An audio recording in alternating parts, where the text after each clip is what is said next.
स्वागत है आप सभी लोगों का मेरे चैनल साइंस और टेक्नोलॉजी में। मैं अनुपम विपुल आप सभी लोगों का स्वागत करता हूं आज के शो रॉकेट मंडे में। आज हम लोग बात करेंगे फ्लाइट ऑन मार्स, यानी कि जो मार्स पे हेलीकॉप्टर भेजा गया था वो उड़ चुका है, तो उसके बारे में अब समझने की कोशिश करते हैं। तो सबसे पहले समझिए, इंजीनियरिटी के साथ ये भेजा जा रहा था, इसको हेलीकॉप्टर का नाम दिया गया था। और ये एक solar powered dual rotor helicopter है, यानी कि हेलीकॉप्टर में जनरली एक रोटर से आप नहीं चला सकते, क्योंकि एक्शन इक्वल्स रिएक्शन। अगर एक स्पिन कर रहा है आपका बॉडी उल्टा स्पिन करने लगेगा, इसीलिए जो नॉर्मल हेलीकॉप्टर होता है उसमें एक टेल रोटर रहता है।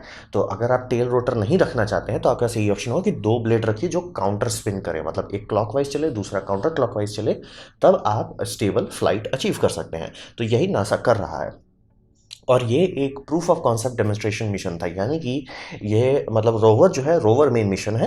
हेलीकॉप्टर जो लगाया जा रहा है वो साइड का मिशन है, यानी कि अगर सक्सेसफुल हो जाता है बम बम, नहीं होता है कोई बात नहीं। वो मतलब इसे कई बार ऐसा किया जाता है कि मेन प्रोजेक्ट के साथ साइड में एक छोटा प्रोजेक्ट लगा दिया जाए, जिसे जनरली कहा जाता है हाई रिस्क हाई रिवॉर्ड।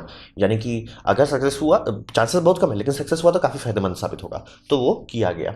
और ये समझिए कि इसमें पेलोड के मामले में, यानी ये जो हेलीकॉप्टर है इसमें पेलोड के मामले में क्या है, क्योंकि जैसे रोवर है, रोवर के लिए थोड़े आप भेज रहे हैं, रोवर में जो इंस्ट्रूमेंट्स लगे हैं उसके लिए आप भेज रहे हैं। जैसे कि उसमें लेज़र बेस्ड सिस्टम्स हैं, उसमें मतलब सॉइल को स्टडी करने के लिए इक्विपमेंट्स लगाए गए हैं, तो वो सब होता है पेलोड।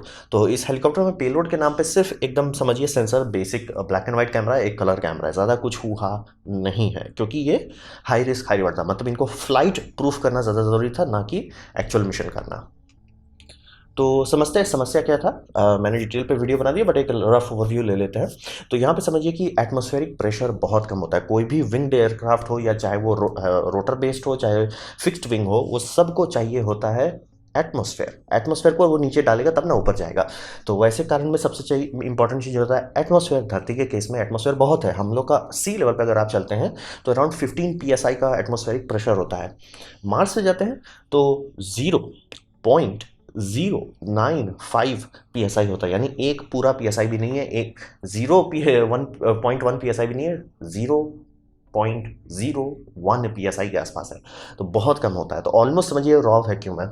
और इसका एक दूसरा साइड इफेक्ट होता है, जो कि मतलब आप और हम लोग नहीं सोचेंगे तुरंत कि अगर इतना कम मतलब एटमॉस्फेरिक प्रेशर है तो हीट जो है आपके इक्विपमेंट, यानी कि मोटर में जो गर्मी पैदा हो रही है वो गर्मी कहीं जा नहीं पाएगा। उसके कारण आपका मोटर बहुत ज़्यादा स्पीड से ओवर हीट करने लगेगा। और ये सब मोटर में मैग्नेट है, और इसका मतलब ये होता है कि अगर टेम्परेचर बहुत ज़्यादा बढ़ जाता है तो मैग्नेट काम करना बंद कर देगा। क्यूरी टेम्परेचर अगर उसका क्रॉस कर जाता है, मैग्नेट डीमैग्नेटाइज हो जाएगा गर्मी से।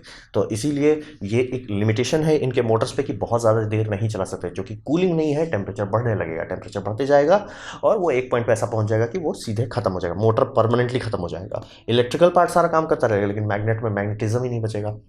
तो ये एक बहुत बड़ा समस्या है एटमॉस्फेयर कम होने के चलते। और जो सोलर पैनल लगाया गया है, सोलर फ्लक्स ही कम है मार्स पे, यानी कि ये अगर आप धरती का 1 स्क्वायर मीटर लेते हैं तो उस पर आप 1000 वाट की एनर्जी सन की तरफ से पड़ रही है, मतलब सी लेवल पे बात करते हैं। और अगर आप मार्स पे जाते हैं तो वो 590 वाट हो जाता है, मतलब ऑलमोस्ट समझिए आधा हो जाता है।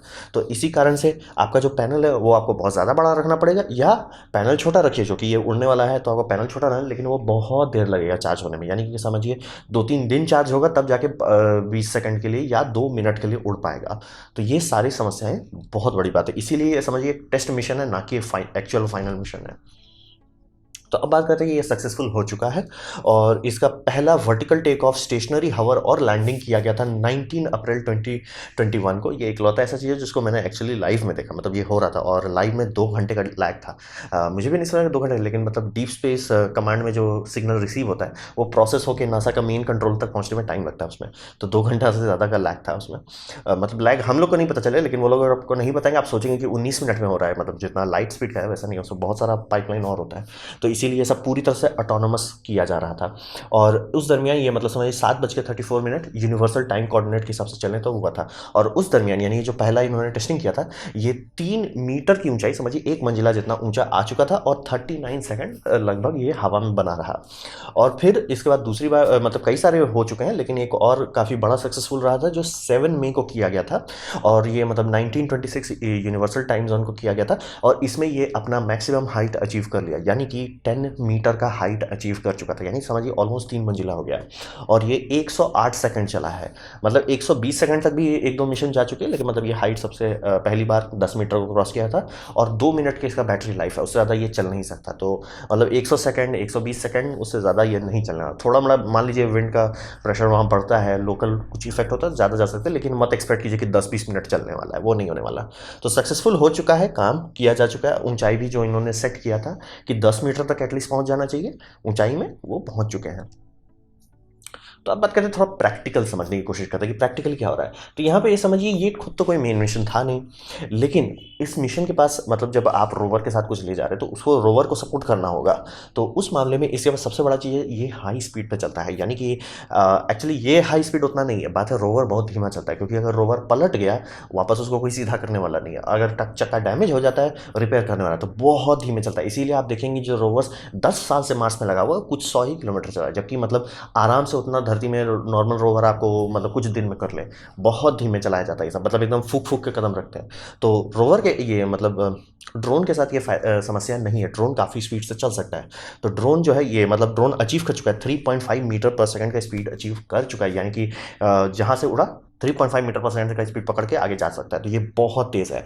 तो इसका अभी काम ये किया जाएगा कि ये स्काउटिंग मिशन करेगा, यानी कि रोवर जो है काफ़ी तेज चल सकता है, लेकिन आपको आगे तक देखना पड़ेगा। और रोवर के मास्ट पे जो कैमरा लगा है वो ज़्यादा दूर नहीं देख सकता, ये जाके काफ़ी अच्छा से आगे तक देख सकता है। और अगर आपके दिमाग में था भैया सैटेलाइट से क्यों नहीं देख लेते, सैटेलाइट में एक चीज़ होता है जिसे हम लोग कहते हैं एंगुलर रेजोल्यूशन, यानी कि कितना बड़ा एरिया पर पिक्सल वो देख पाता है।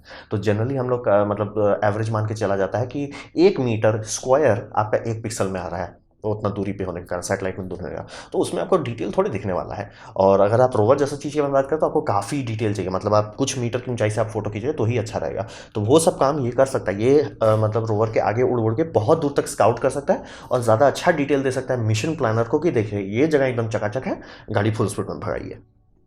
तो इसीलिए ये इस पर स्पीड का काफ़ी बड़ा फ़ायदा होने वाला है। और प्लस ये समझिए कि ये इनका काम था पोटेंशियल प्रूफ करना कि हम इंसानियत का बनाया हुआ कोई सामान बिना मतलब धरती मतलब कोई इंसान होते हुए भी मार्स पे काम कर पाएगा। वो सक्सेसफुली इन्होंने कर लिया।